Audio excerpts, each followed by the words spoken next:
evening, everyone. Welcome. My name is Ann Scott. I'm the Executive Director for the Nantucket Athenaeum. We're proud to be Nantucket's free public library and gathering place, transforming lives with resources and experiences that support lifelong learning for all. And we couldn't do it without you. So thank you so much for being here this evening. We also couldn't do it without the generosity of the GESCHKE family, and I'd just like to just give my appreciation to a fellow librarian with her own background in library sciences, and without Nan's vision, we wouldn't have been able to expand the scope of this programming and provide a really solid foundation of excellence for these opportunities to create knowledge together. Thank you, Nan.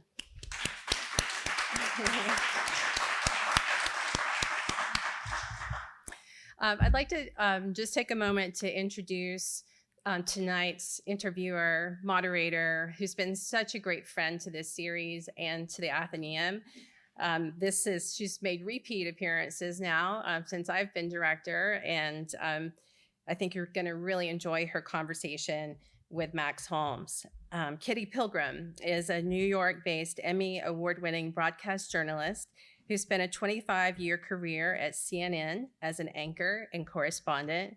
She has traveled the world covering stories about economics and business, politics, and foreign affairs.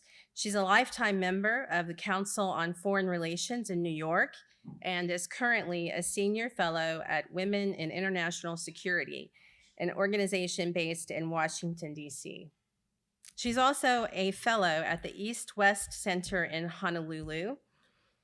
She has a master's degree from Columbia University School of International Affairs and recently earned a graduate certificate in international security from Harvard Extension School, studying, among other subjects, how climate change policy dovetails with national security. Lastly, she's a proud member of the Explorers Club, an organization dedicated to the advancement of science and exploration. Please help me welcome Kitty Pilgrim.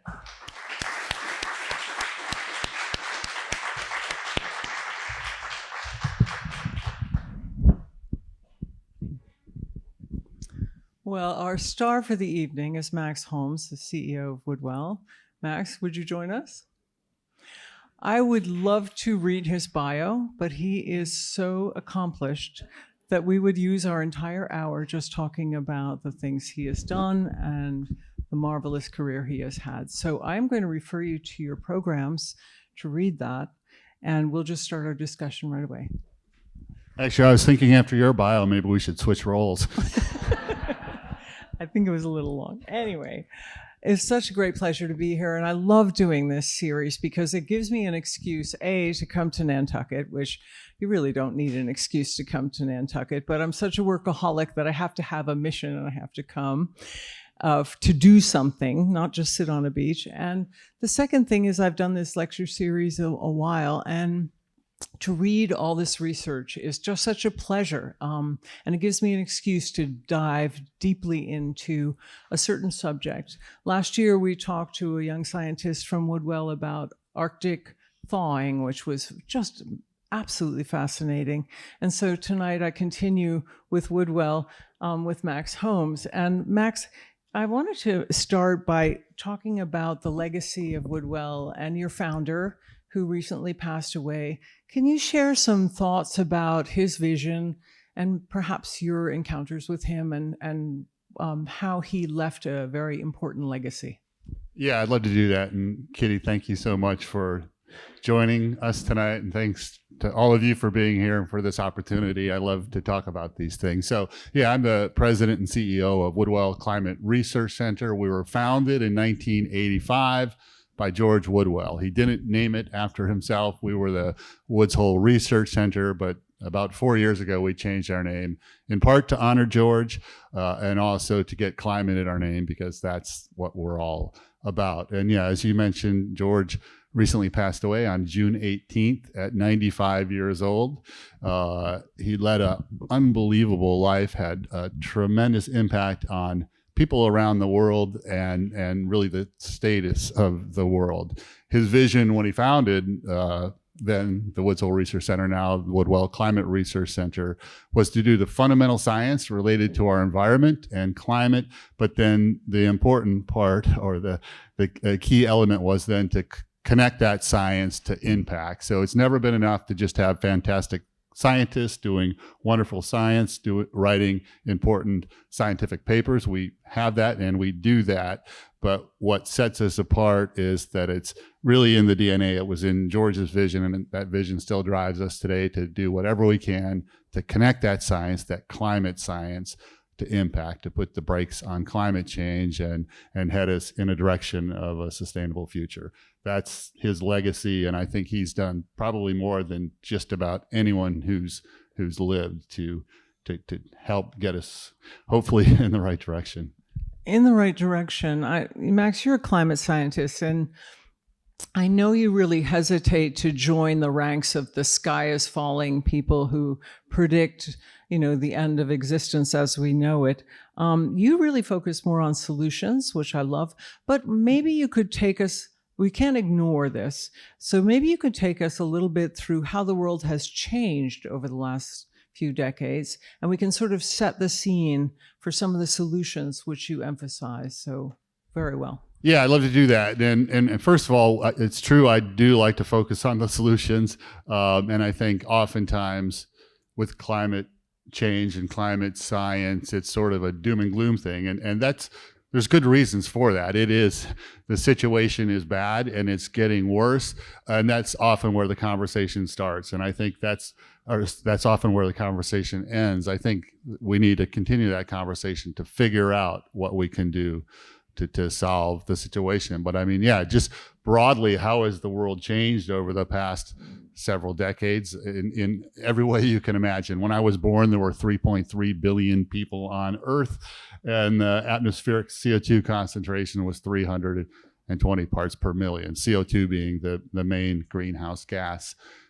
We now, 58 years later, population is 8.1 billion. CO2 is 424. We know where that carbon dioxide is coming from. It's number one is from the combustion of fossil fuels, coal, oil, and natural gas. And number two, from land use change, from deforestation, from chopping down trees and other things that we do on land that are also contributing greenhouse gases to the atmosphere. So yeah, I mean, those are some of the ways that the planet has changed. Obviously, there are many more, but there's a lot more people here having a lot bigger footprint, doing things that we now understand are impacting our climate in really dramatic ways, increasingly dramatic ways that can impact the future of all of us and our children and grandchildren and so on.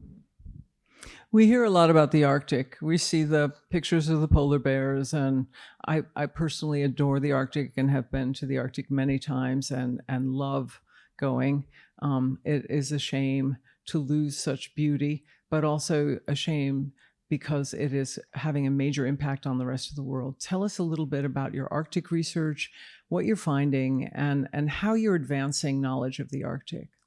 Yeah, so much of our work in the Arctic is focused on permafrost. So as the name suggests, frozen ground that's been frozen for a long time, but it's really a misnomer because it's not permanent, it's starting to thaw. In many cases, that ground's been frozen for centuries and millennia, and over that time period, carbon, organic matter has built up in these frozen soils. So plants grow in the Arctic. The growth rate is slow. When those plants grow, they're pulling carbon dioxide out of the atmosphere, photosynthesis, just as they would anywhere on Earth. When they die, the decomposition, the rotting is slow because of the cold temperature. And so vast amounts of partially decomposed organic matter, ancient carbon, is built up in these permafrost soils. And to put that in perspective, it's about 2 times as much carbon is locked up in permafrost right now as is in the atmosphere. So when the Earth is warming, the Arctic's warming 3 or 4 times faster. This frozen ground is starting to thaw. And when it thaws, this ancient carbon that's been locked away for millennia is starting to decompose and be released. And in that process, it's basically bacteria using that carbon as an energy source. And the byproduct of that process is carbon dioxide or methane. So that can then lead to increased warming, which leads to increased permafrost thaw. So we worry about this self-reinforcing cycle. So the science we're doing, and Sue Natali, who was here last year to speak about this science, and she's the absolute world leader Unbelievably in brilliant this young field. woman. Yeah. The science she's focused on is figuring out, okay, how much carbon is there in the permafrost? How quickly is it thawing? Will it be released as carbon dioxide or methane? Using that information, the improved monitoring of that to improve the models that inform global climate policy, to make sure that key information is in those models that the policymakers rely on. And we're also working with the indigenous communities in the Arctic to help them adapt to the permafrost thaw that they're already experiencing, and is leading to really dramatic things in lots of communities, just like eroding of riverbanks and flooding of these communities, so they have to relocate. And this can potentially, displace populations as they have to move to lands that aren't melting, and their migration patterns of animals change. Yeah, absolutely. And it's a really complicated situation. You'd think, okay, there's vast amounts of space in the Arctic, and there is, but so just focused on Alaska and Arctic for now. The jurisdictions or regulatory responsibilities for who can say where they can move, it's very unclear. So we're spending a lot of time working with federal and state officials to try to figure out this, okay, who can give the okay for these communities to move to different areas. So it's a really big bureaucratic challenge. Yeah. You know, one of the things that I found from Sue was that that this has not been measured up until now, that this potentially huge release of carbon has not been actually calculated into the global warming statistics up until now. Yeah, that's right. We've known it's an issue, but the science hasn't been advanced enough to get this process included in the global climate models that sort of inform policy. So that's a big goal of the work that Sue and her team are doing right now to improve the science and improve the models. I'm going to make myself stop asking about the Arctic because I could do that all night. Max, you're really about solutions. What do you see? Where do you see the solutions coming from? Is it wind? Is it solar? Tell us your thoughts on where we might start to chip away at this problem. Yeah, I mean, the solutions are being worked on in lots of different angles, and things that get me excited. And I'd say people used to ask me, I still get asked this question a lot, and some version of this question, how do you keep doing this day after day, week after week, year after year, when the situation keeps getting worse? You don't seem to be making much progress. And I've struggled with that question. And my answer used to be something like, well, and I realized this wasn't a very satisfying answer, but it was sort of the best I could come up with. And okay, there's sort of a worst case scenario, and, here's where we're going in the future. And there's a best case scenario. And this worst case, you don't even want to think about where that takes us and what that means for your kids and grandkids. It's just sort of this Armageddon kind of a situation. And there's a best case scenario, and that's not so good either, but it's better than the worst case. And that's as good as I could come up with, to be honest, to the science that I understood. And people would look at me like, can't you come up with something better? But no, I couldn't. But now I can, and the reason I can, I think, is multiple folds. But some of these solutions. So again, as I said at the start, what's driving the problem? The use of coal, oil, and natural gas, these fossil fuels, number one, and then land use change. And for my life, for anyone in here, all you've seen over the course of your life is an increasing use of fossil fuels and increasing carbon dioxide concentration, increasing emissions associated with those fossil fuels. We need more energy. We're using energy. More and more people on the earth. Some of those many of them are still in energy poverty, but thankfully some of them are being pulled out of that. But so what's changing now?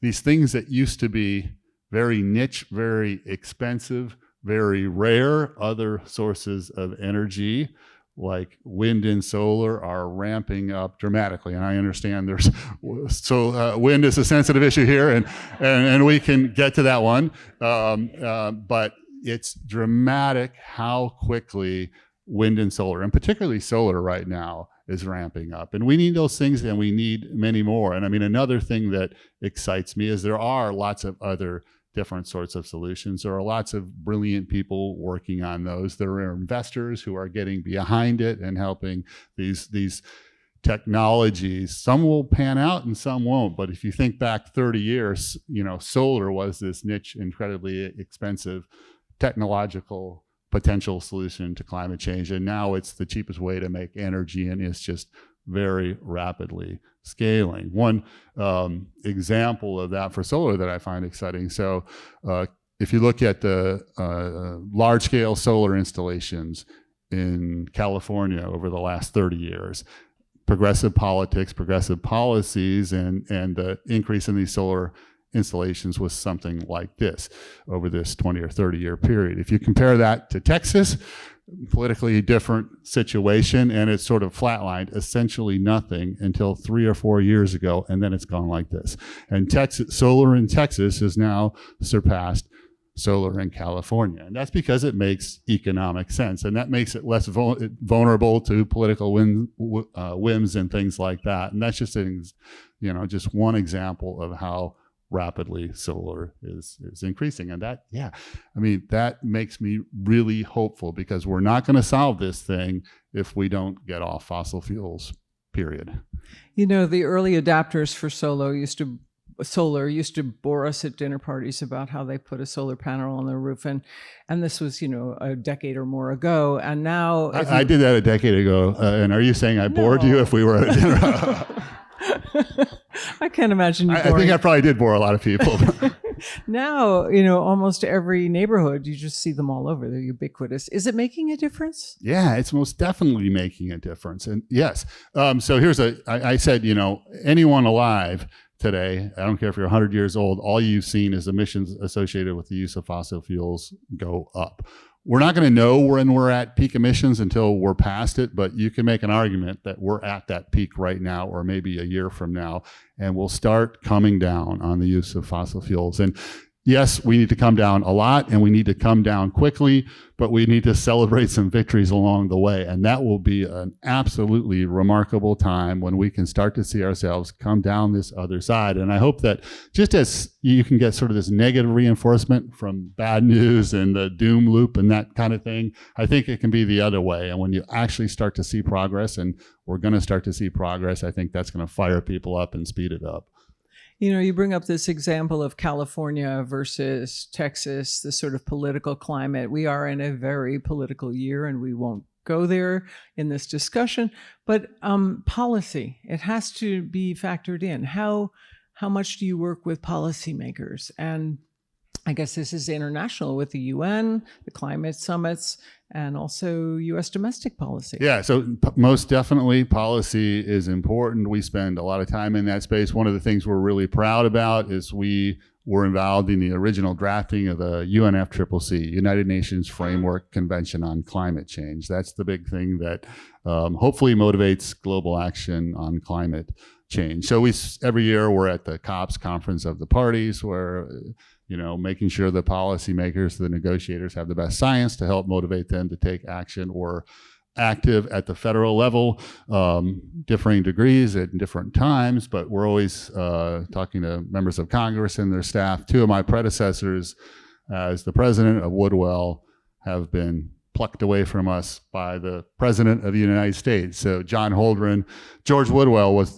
the president from 85 until 2005. Then John Holdren took over, who was a president until Obama was elected. And then John was all 8 years in the Obama administration as the head science and technology advisor. And then 3 years ago, I guess, Phil Duffy, our president at the time at Woodwell, again got a call from DC, and he's today a climate advisor in the White House. So yeah, we look for any way that we can help shape wise policy to tackle climate change for the science we do to help inform that policy. We try to do so, again, whether it's federal, international, state, et cetera. Yeah, that kind of transfer of knowledge from private organization to government is just invaluable, because there's a man inside at that point, right, who can point out the obvious science that may not be discussed in a policy meeting. It may be all about jurisdictions and economics. The climate does become a very debated economic issue. Jobs are lost sometimes, jobs are shifted as different policies are put in place. It's very difficult. You mentioned that you work with an organization that helps you make good decisions and about financial strategy on climate. How does that work? Yeah, so I think you're referring to, we have a collaboration with Wellington Management, a big Boston-based asset management firm. We're about 5 years into that. We get together with them, well, multiple times a year, but every year we sort of set an agenda where there are mutually interesting questions related to climate change. Our scientists then do that science, hand it off to them in a way that makes sense to them, and they do their thing with it, which is figure out how to allocate assets, which companies they want to invest in. And then they also go to those companies and ask them, hey, what are you doing about this exposure you have to climate change? And they try to get them to do the right thing. So our motivation in that is the recognition that people listen to Wellington in different ways than they listen to climate scientists. So we're in it for our mission, for the impact, but that's proven to be really kind of an exciting thing and a new thing for us to work with the financial industry in that way. You talked a little earlier about land use, and that's one of the big issues in climate change and sort of responsible growing of crops and all that.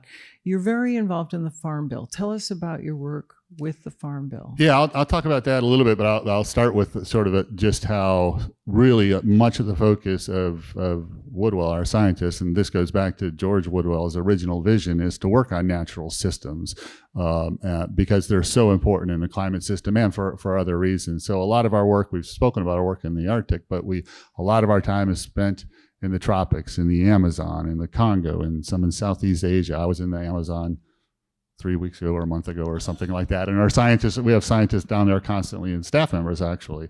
And there we're trying to figure out how to preserve the forests that remain intact, how to restore those that can be restored. And we're interested in that because of like permafrost that has vast amounts of carbon locked up in the soils, the forests of the earth, and certainly the tropical forests have huge amounts of carbon locked up in trees. And we want to keep that carbon in the trees and out of the atmosphere. And then there's all kinds of other benefits associated with forests, whether it's biodiversity or water cycling or homes to people and so on. So yeah, that's certainly a big part of our work. Now, one of the big drivers of deforestation, the loss of forest, is agriculture, the growing of food for us or for animals that we eat. And so, at the federal level, at the U.S. level, there are often climate bills that are proposed that everybody kind of knows they're not going to go anywhere in the current situation. But one bill that will pass is the Farm Bill, a really important, huge bill. And it turns out there are lots of different elements of that Farm Bill that actually are climate relevant. So instead of us sort of working on these bills that everyone kind of knows right now aren't going to go anywhere, we've devoted a lot of time to try to help make sure that the climate relevant parts of the farm bill are informed by the best science. So that's This is tricky stuff because it involves jobs. It involves growing crops for export. It involves growing crops for animal feed, which then are exported.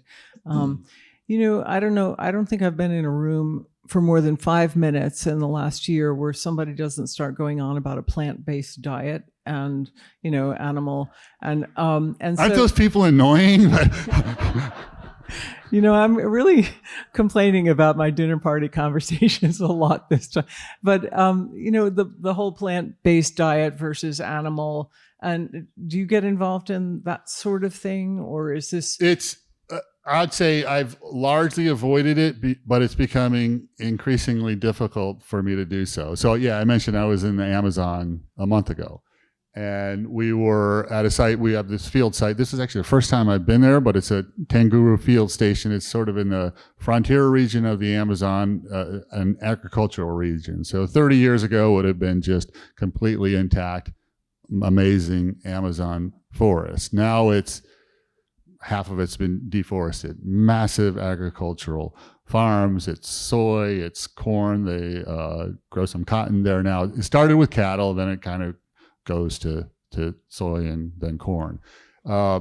And my impression had been that in this region, there's still a lot of deforestation going on in the Amazon, maybe 8 to 10,000 square kilometers per year. But I thought in this region, it was relatively stable. And as we were leaving, flying out, and the farm that we were on, that we work on, they're doing, the right things now. It's about the size of Cape Cod, so massive farms. But as we're flying out an adjacent farm, I saw there was something burnt. There was a fire, and I was just airplane window with my phone taking photos, and I wasn't really sure what was going on. But when I got home and could look at them on those photos on a large screen, I could see that those were trees that were burning, and you could see that what they do is take 2 bulldozers, maybe huge bulldozers separated by a couple 100 feet, something like that, with a massive chain, and just plow along, knock down everything, come back the other direction, and you can see the trees all like in one direction, and then 50 yards later, they're they're pointing the other direction, and they let it dry out a little bit and burn it, and then they start to grow soy or corn or something like that. And the day before, we were in a very similar forest 10 miles away, and there's monkeys swinging in the tree and stuff like that. And then you look at, and here's where, if I was your dinner guest, you'd kick me out probably. But but you think about, you look at what they're growing. What did I say they're growing? Soy and corn. What's happening to that soy? None of us are eating that. It's all going to animals that we eat, and so diet does make a big difference. And I'm not going to get up on and I'm not a vegetarian, but I'm trying to eat lower on the food chain, because it is amazing to think that what we eat in a place like this actually can matter for the trees in the forest and the biodiversity in the Amazon. They really are connected. Yeah, it's interesting. I know you don't usually go there on the sky is falling and like we're all, headed for the cliff, but you are literally at the cutting edge of climate. You go to places most people don't have the privilege of seeing. Has there been ever a moment where you just look at something positive or negative and go, this is it. This sums it up. I'm shocked, or I'm in awe. Have you watched an island disappear, or have you, seen something that really brings it home to you? Can you paint a visual picture for us of something like that? So I've been fortunate to get to a lot of amazing places on this amazing planet. We're here, we're at one of those, But yeah, I spent a year of my life in the Siberian Arctic. I spent a fair amount of time in the tropics. I've gotten to really remote places that very few people get to see. And so that I felt the awe of this amazing place. And then I see changes in those amazing places, and I feel, the opposite, or concern, or like, oh my God, what are we doing, and what can we do about it? And then I feel motivated to do whatever I can to preserve those places, so that so we can pass as much of this amazing home that we all share onto future generations. So yeah, there are times when it's hard. It gets heavy, because there haven't been a lot of victories in this thing, and up until now, it's just kind of kept going the wrong direction. But as I described, we're close to actually starting to make a measurable difference and sort of changing the directions of emissions. And that's not by no means am I saying, hey, don't worry about this. It's going to all get better soon, because it's not at all. It's going to get worse for a while. But the solutions are ramping up, and at least now I have to look out a ways. It's a ways, and it's kind of blurry, and I can't quite see the path for sure, but I can see a way to kind of get ourselves to a good place eventually. I know you've done a lot of thinking about carbon credits. Up until now, they haven't particularly worked well. What are your thoughts on carbon credits? And maybe we could explain how they actually work for a second. Yeah, so, I don't know how many people are familiar at all with carbon markets, but sometimes when you buy an airline ticket, you can say, hey, do you want to offset your emissions, kind of a thing. So what is that? It's basically, the idea in theory would be that the money, you'd pay a little bit of extra money for that airline ticket, and then that would go somewhere to do something that would either reduce emissions or pull some carbon dioxide out of the atmosphere. So in theory, it's great. It's a lot of the carbon credits that are sold are for protecting forests that otherwise would be cut down in theory. So that's also great, and very much in alignment with the mission of Woodwell Climate Research Center. But the reality is there's been a lot of problems with carbon markets and the implementation. There was a big article in the Washington Post yesterday about credits that were sold that didn't do anything. And you know, those articles come about quite frequently, and they're often forwarded to me. So there are problems with the carbon markets, and there are plenty of wise people that just say it's all, you know, just avoid it. Our view at Woodwell is that yes, there are problems, but our science can help solve some of those problems, and that we're motivated to do so because it actually takes a lot of money to get that farmer in the Amazon not to cut down that forest, which in this case, like the case I described, he had the legal right to do that. He's going to do that. He did that because he can make more money growing more crops. If we can figure out, so if we could pay some money to protect that forest, it would be well worth doing that for all of us. And there's not enough money in philanthropy to get that job done. There's not enough money. Our governments haven't been forthcoming. The carbon markets have the potential to do it. So again, yeah, they're not working very well right now, but they have the potential, and the kinds of science that many of the scientists at Woodwell do can help make those things work better. Well, it's reassuring that the scientists are getting involved in it, because as a pure financial transaction, it wasn't really set up to make a huge impact. So this is encouraging. I think my last question, then I'm going to turn it over to the audience. So think up your questions. But my last question is, we're sitting in a coastal community, and we hear about sea level rise all the time. Tell us something that we can cling to.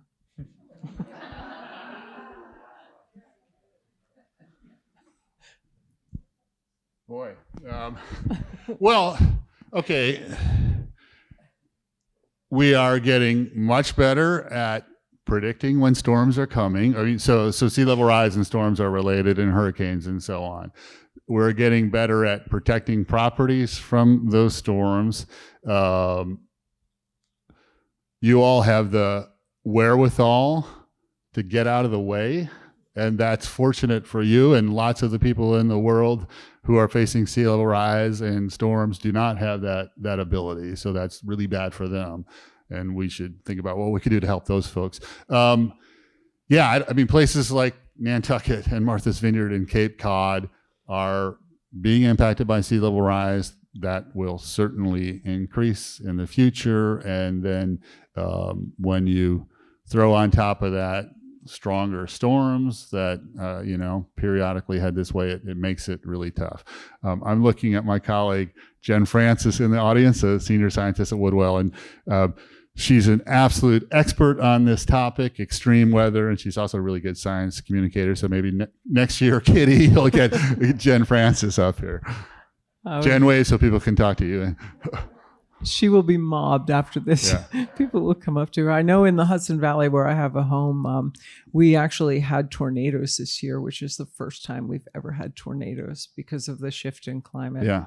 It's frightening what's happening to the storms. I am going to turn it over to you, wonderful people, to please present a question. I'm going to stand so I can actually see you. All right, the gentleman in the blue shirt. Hello, there you go. When I think of this, I think of it in two parts. The first part of it seems to me very straightforward.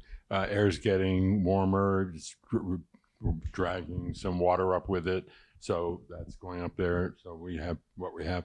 The results seem profound to me. So I'd like your response to where this may go. The storms that have matured in the last couple of years and the damage they've done are gigantic. And you think of that, and we all know about those. But the ancillary things are also profound. We had breakfast this morning with a friend, very well off, is debating whether she can afford, in one of the fancy houses on this island, to keep insurance. The insurance is like $25,000 to do this or that. And there are other ancillary things. So just focus on the results and how far through that you think we are. So, yeah, I mean, we are starting to see those impacts in the physical climate system and on human infrastructure and on economies and certainly on insurance. And I don't have the answers or the solutions to those things. And yeah, insurance is going to be an incredibly tricky one. And yeah, and I don't see it getting better anytime soon. And, you know, yeah, that's right. I mean, insurance companies obviously are in it to make money, and they've in the past been able to set premiums and assess risk by looking backwards, right?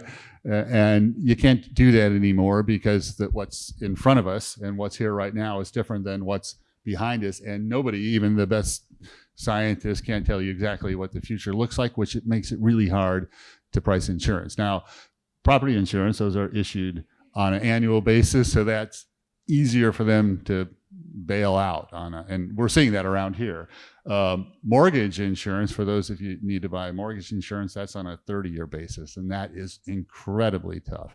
And Spencer Glendon, the guy who's affiliated with us, he worked at Wellington for most of his career and retired, but he tells a terrifying story actually about Florida and how the insurance market, the mortgage insurance market, essentially just hasn't caught up with the science yet. And if they had a good sense of what the risks were in that sort of 30-year time frame, there's no way in the world they'd be writing mortgage insurance. And there's not a solution to that. Sir. Coming back to solutions, what are your views on nuclear? Not an expert, but I don't cross anything off the list. And I'm glad that there are some really smart people working on that, and there are investors, both fission and fusion. And right now there are about 100 nuclear fission plants in the U.S. They're almost all different designs. They were all really expensive to build. They haven't been built for a long time, in part because of that. But there's a lot of work being done on smaller nuclear fission. And if the challenges, waste, et cetera, can get worked out and they can build those things much less expensively, then it's a wonderful source of clean energy, at least non-greenhouse gas emitting energy. Same for fusion. Fusion, which, the joke is always it's 30 years out or something like that, but we're getting closer, we're getting seemingly a lot closer, and that can be an abundant source of energy that doesn't suffer from the same waste concerns that fission does. So, yeah, I don't know. I can't say a lot more than that because I'm not kind of in the thick of it, but it's one of the things that I'm excited about, again, that there are some really smart people that are working on these, and we're going to need all the solutions we can get. I'm going to jump in with a quick question. Will technology maybe save us in ways we cannot anticipate? And I'm talking about maybe carbon capture by the ocean, or actually when I was studying this climate policy class over at Harvard, they were talking about shooting aerosols up into the atmosphere to deflect solar radiation. These do seem very Star Wars-y type things, but are they real, and can we hope? Yeah, let me address that. So some of those things will work in scale and everything else, and others will not pan out, and that's okay. If we look out 100 years, or maybe to the end of the century, we will no longer be using fossil fuels. We will no longer be emitting greenhouse gases into the atmosphere from fossil fuels. I am absolutely, and people will look, and there'll still be people here, and they'll look back and think, pumping gasoline into a car that got pulled out of the ground. So, it's just not going to happen. So we're going to get there. How quickly we get there makes a really big difference. Where was I going with that? I guess, when I think about what we might not have, like, I don't know if the Amazon will exist 100 years from now or 75 years from now. So that's one of the reasons why we have to think about both things, right? Because protecting natural systems can be part of the solution, but it's also the magnificent part of this planet. So if we solve the emissions problem and we didn't have if we didn't have the Amazon and we didn't have monkeys in the tree, we would have so greatly degraded this planet. It would be terribly sad. More directly to your question, yeah, some of those things, direct air capture, machines pulling carbon out of the atmosphere. Right now, the knock on those is they're small scale, they're very expensive, blah, blah, blah. Same thing that we would have said about solar 30 years ago. That's not at all to say that I'm confident that 30 years from now they'll be scaled massively, but they might be. And there are a bunch of things that are kind of in that category that right now are small scale and really expensive. And 10 or 20 years from now, some of those things will be large scale and not so expensive. And I'm excited about that. I'm excited about that, sir. So, what's going to happen to the climate? It's already Here's the baked mic. in. Oh, sorry. What's going to happen to the climate? It's already baked in terms of poor performance over the last 30, 40 years. So, what's planet Earth going to look like 40 years from now? Great question. I don't know. You're the expert. Yeah. Well, we're seeing the impacts of climate change right now. Even if we absolutely get our act together tonight, let's say, the impacts are going to get worse over the coming years. And that's just the reality of it. Exactly what that means for what the planet looks like, it's going to be more of what we're seeing right now. Last week I was in Idaho and forest fires were nearby, and you feel that, you experience it, and that's one of the visible impacts. Last year, smoke in New York, that's going to increase, and things like that are going to increase. And I think it's the fact that there's a lot of momentum and we can't change the direction right away that lead people to just kind of put their head down and think we can't solve this thing, we can't get by it. And if you're just thinking about that 10 or 20 or 30 year time frame, we're not going to have solved this thing, and the impacts will continue to get worse. And I think how I get to a place that keeps me going in this is thinking a little bit farther out. And that's where the solutions start to kick in and we start to go back down the other direction. And I said when I was born, CO2 concentration in the atmosphere was 320. Now it's 420 something. It's going to keep going up for a while, but eventually it's going to start coming down. And that's really the report card. I was talking about emissions. We may be peaking and coming down. The actual concentration in the atmosphere will go up for a while, but eventually it's going to start coming down. And when that starts coming down, the impacts of climate change will start decreasing. Again, that's not going to happen in the 20, 30 year time frame that you mentioned, but it is going to happen. And so I think one thing I'm trying to do, first of all, what can we all do right now? Because what we do right now matters, but then think farther out. And, not just your kids, but future generations. The decisions we make now, the things we do right now make a really big difference for what humans and other animals and this planet will look like farther out. I have to say that when I was young, we had Earth Day for the first time, and it was a big deal. And now we have these flashpoint events where, like, the forest fires from Canada came down and were choking everyone in New York State to the point that we had to stay indoors for a good part of the summer, weeks, really. The kids couldn't play outside. These flashpoints, as a news person, I have to say that these flashpoints do create awareness, because it becomes very real when you can't let your 4-year-old go out into the yard for the afternoon. So even though it is getting very dire, I think our awareness level is coming up, and that the media is covering it more often, and that thankfully we are all becoming much more aware. We had another question, yes.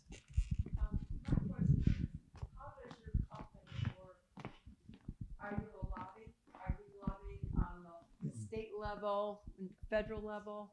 How does it work for your company? Yeah, so we're, I'll just tell you a little bit about Woodwell overall. We're a 501c3 nonprofit. We have about 150 employees. Half of them are based on the Cape, and half of them are spread all over the place in 30 states and 6 countries, I think.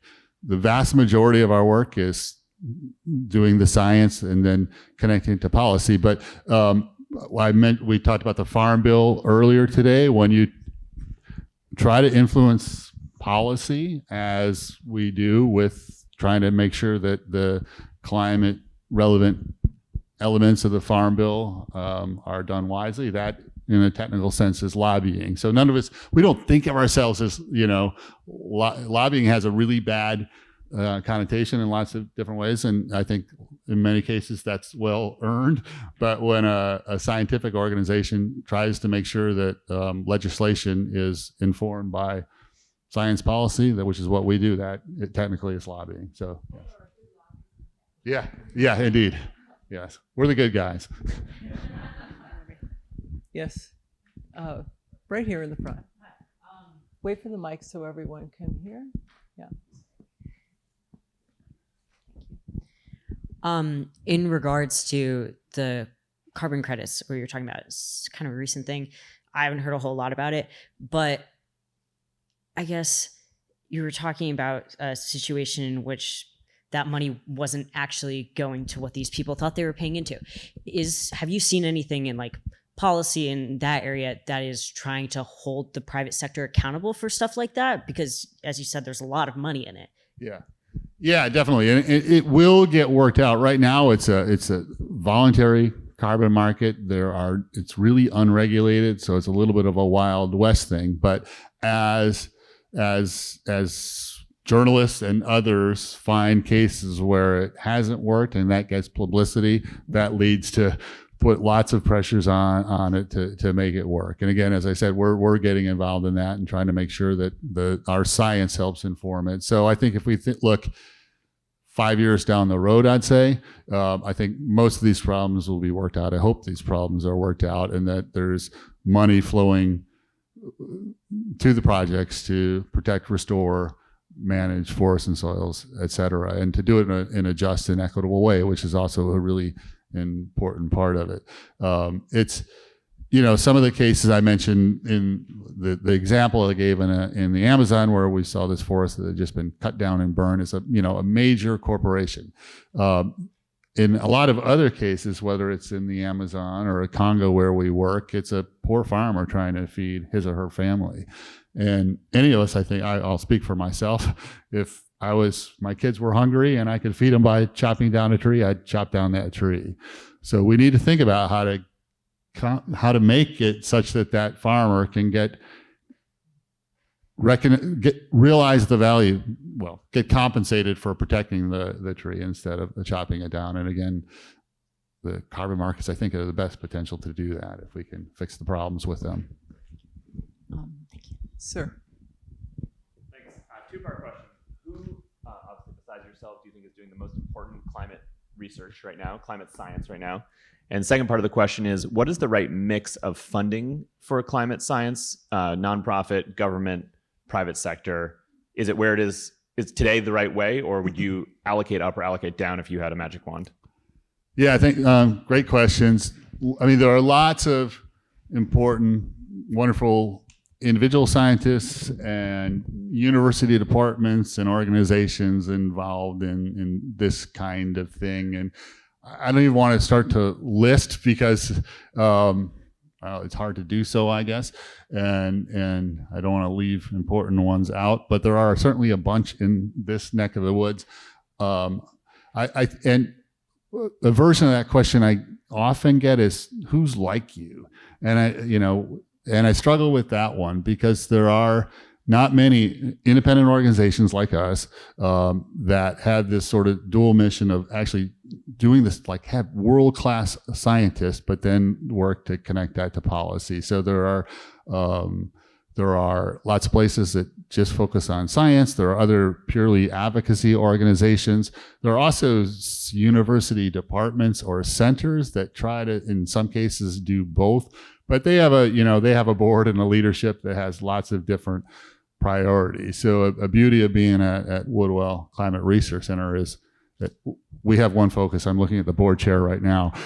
So her focus is us, and the work that we're doing is not thinking about lots of different competing things at say a bigger organization or university or something.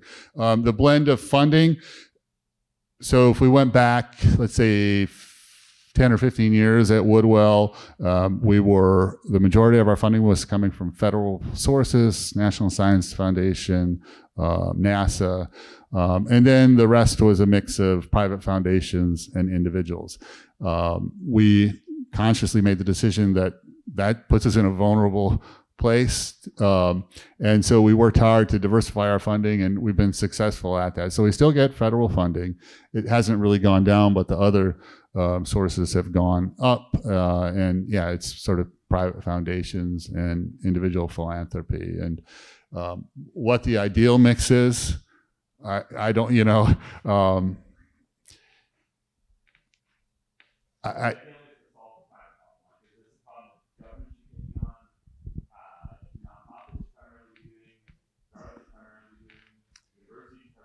I get, yeah, it's really all of the above. And I think, so where is the growth potential? I don't think governments are going to be dramatically scaling up their funding in this space for the science. When I say that, the Inflation Reduction Act was a really massive climate bill in the U.S., so that was a big success story. But I think the philanthropic funding of climate science and solutions is really scaled up dramatically. The project that Sunitali leads, that the permafrost project that was featured a year ago here, was funded by the TED Audacious program. You've heard of TED Talks. They bring together high net worth individuals to fund really important science projects. We received $41 million of funding from that, and it was from 10 different individuals and their foundations. So that's fantastic. I'd say that, more and more philanthropists are focused on, are recognizing the problem that we have with climate and trying to figure out how they can help. And that's helping to move the needle for sure.